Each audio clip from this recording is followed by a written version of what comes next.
Welcome back to Chapter 5 of Dinosaurs Before Dark by Mary Pope Osborne. Gold in the grass. Go, go, said Jack. He threw his notebook into his pack. He pushed Annie toward the rope ladder. Bye, Henry, she said. Go, said Jack. He gave Annie a big push. Quit it, she said. But she started up the ladder. Jack scrambled after her. They tumbled into the treehouse. They were panting as they looked out the window at the dinosaur. He was standing on the hilltop, eating flowers off a tree. Oh, man, whispered Jack. We're in a long time ago.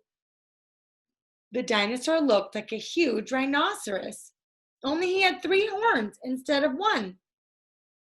2 long ones above his eyes, and 1 on his nose. He had a big shield-like thing behind his head. Triceratops, said Jack. Does he eat people? Whispered Annie. I'll look it up. Jack grabbed the dinosaur book. He flipped through the pages. There, he said. He pointed to a picture of a Triceratops. He read the caption. The Triceratops lived in the late Cretaceous period. This plant-eating dinosaur weighed over 12,000 pounds. Jack slammed the book shut. Just plants, no meat. Let's go see him, said Annie. Are you nuts, said Jack. Don't you want to take notes about him? Asked Annie. We're probably the first people in the whole world to ever see a real dinosaur Triceratops. Jack sighed. She was right. Let's go, he said. He shoved the dinosaur book into his pack. He slung it over his shoulder and started down the ladder. On the way down, Jack stopped. He called up to Annie. Just promise you won't pet him. I promise. Promise you won't kiss him. I promise. Promise you won't talk to him. I promise. Promise you won't. Go, go, she said. Jack went. Annie followed. When they stepped off the ladder, the pterodon gave them a kind of look. Annie blew a kiss at him. Be back soon, Henry, she said cheerfully. Shh, said Jack. And he led the way through the ferns, slowly and carefully.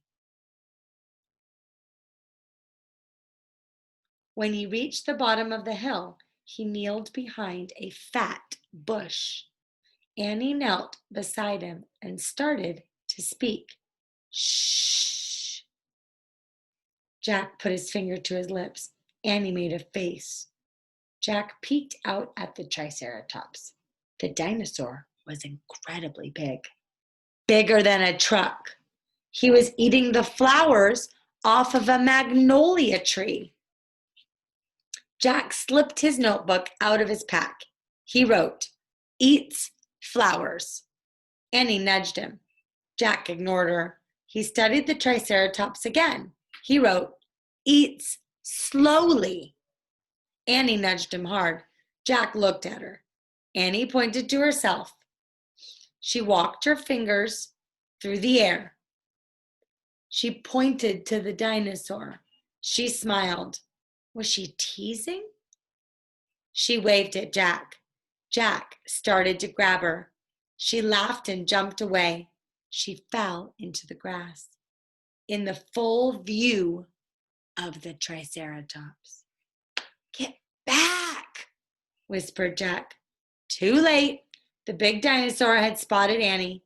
He gazed down at her from the hilltop, half of a magnolia flower sticking out of his mouth. Oops, said Annie. Get back, Jack shouted at her. He looks nice, Jack. Nice? Watch out for the horns, Annie. No, he's nice, Jack. Nice? But the Triceratops just gazed calmly down at Annie. And then he turned and loped away down the side of the hill. Bye, said Annie. She turned back to Jack. See?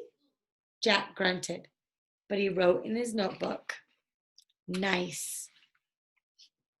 Come on, let's look around some more, said Annie. As Jack started after Annie, he saw something glittering in the tall grass. He reached out and picked it up. A medallion, a gold medallion. A letter was engraved on the medallion. A fancy M. Oh man, someone came here before us, Jack said softly.